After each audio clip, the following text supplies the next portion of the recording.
Nós estamos numa categoria operária onde a produção está em alto nível. A quantidade de trabalhadores que está com problema de doença, exatamente pelo ritmo acelerado das linhas de produção e pela jornada estafante de trabalho, eu acho que, em princípio, é incalculável o que significa para a nossa categoria. Mas, para que isso aconteça, é preciso limitar o número de horas extras. Daí, a importância do aumento do valor adicional de 50% para 75%.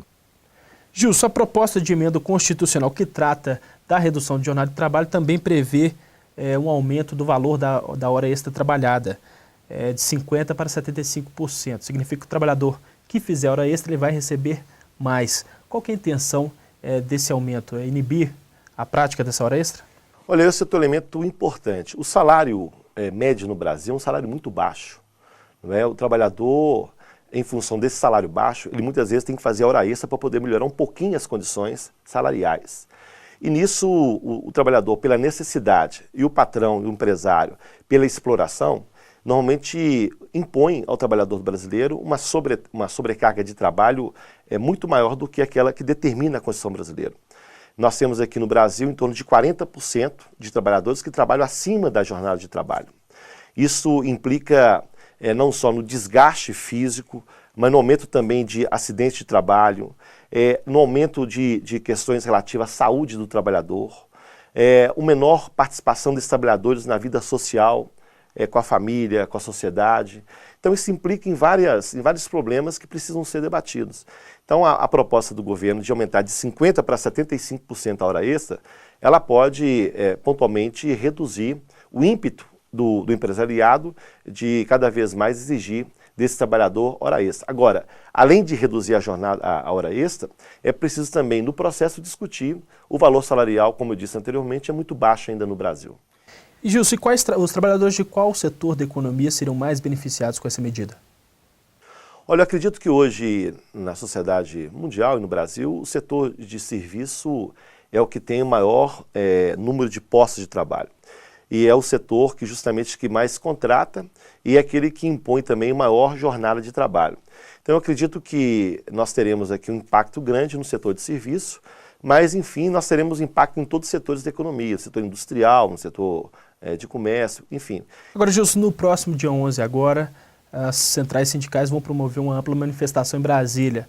E um dos principais pontos de reivindicação é a redução da jornada de trabalho. Qual que é a sua expectativa em relação à tramitação dessa proposta na Câmara? Porque, inclusive, alguns deputados que representam o empresariado já se manifestaram contra. Olha, vamos assim, recapitular, essa PEC está há 14 anos no Congresso Nacional. Ela só foi possível tramitar nesse último período no governo do presidente Lula. É uma proposta encaminhada pelo Inácio Arruda, senador pelo PCdoB, e pelo senador do PT, Paulo Paim. Então, ela vem sendo discutida ao longo desses 14 anos. As centrais sindicais realizaram 5 marchas nacionais nesses últimos 6 anos, no sentido de pressionar o Congresso Nacional a fazer o debate. Esse ano foi constituída uma comissão especial na Câmara dos Deputados, onde foi aprovada a proposta, já foi aprovada no Senado, então nós estamos em processo já de última instância de julgamento, só que ela está paralisada.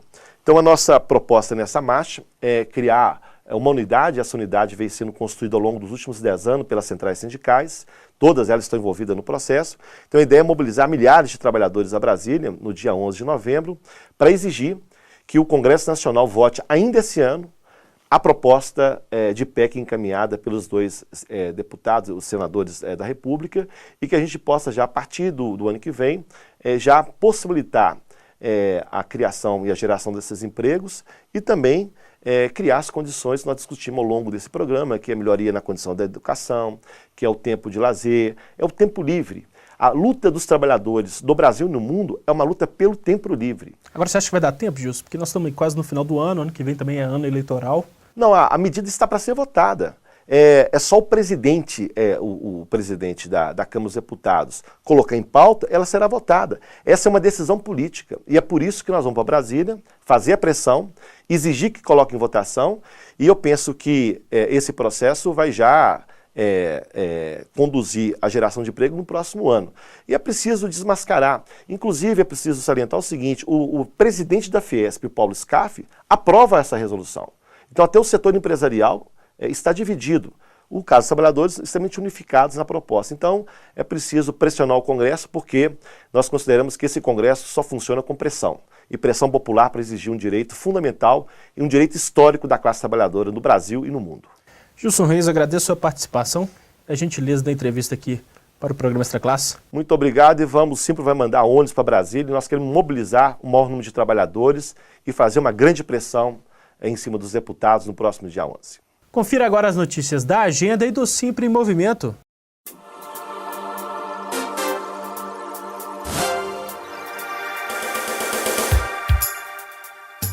Cineclube Joaquim Pedro de Andrade. Especial Reflexões Críticas sobre a Mídia. No dia 10 de novembro, terça-feira, 19 horas, será exibido o filme Frost Nixon. Debatedora Carmen Dulce Vieira, jornalista e mestre em Sociologia. Confira a programação completa e participe. A entrada é gratuita.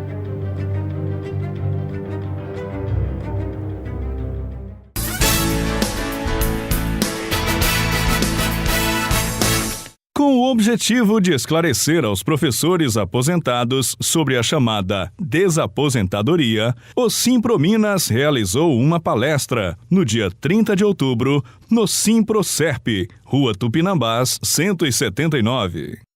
Para o advogado Elmindo de Rezende, que ministrou a palestra, ações judiciais permitem ampliar o valor dos benefícios, com revisão do cálculo.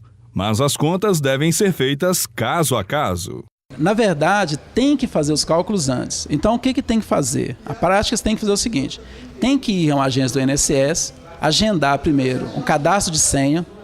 No cadastro de senha, você tem como, pegando essa senha, você tem como entrar no CNIS. Esse CNIS aí é um Cadastro Nacional de Informação Social, que tem todos os dados da pessoa no INSS. Pegando isso, você vai pegar todos os valores que foram depositados lá, que você recolheu, de 94 até atualmente. Então, jogando esses valores num programa que existe, né, do próprio INSS tem um programa, jogando esses valores, chega-se ao valor correto dessa média. Então, você saberá direitinho se o que você está recebendo agora, se vai ser mais vantajoso entrar com a ação ou não. É interessante, sim, essa iniciativa do Simpro, dessa palestra. É interessante um esclarecimento maior e que o Simpro também se realizasse, se possível, dentro das instituições, esse esclarecimento para os professores que estão da mesma forma que eu, já aposentados. Então, eu acho que as centrais, como os sindicatos, têm que batalhar e brigar por essa causa, que é uma causa muito justa.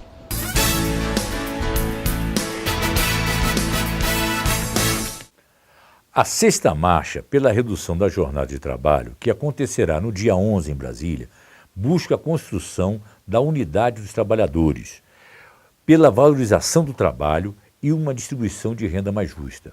Essa unidade possibilita a realização de um grande congresso das classes trabalhadoras, com o objetivo de unir mais os trabalhadores pela melhoria da qualidade de vida do nosso povo.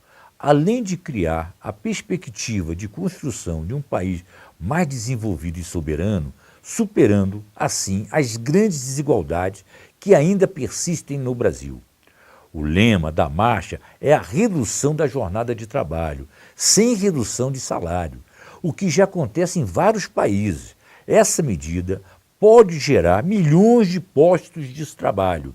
Algumas das bandeiras da sexta marcha são o combate ao trabalho escravo, contra o fator previdenciário, a valorização do salário mínimo, entre outros. Portanto, vamos todos a esta grande manifestação popular em Brasília na próxima quarta-feira. O Simprominas convoca os professores para acompanhar este ato cívico, pois os trabalhadores unidos podem transformar este país. A gente fica por aqui. Mas para saber mais sobre o Sindicato dos Professores, é só visitar o nosso site simprominas.org.br.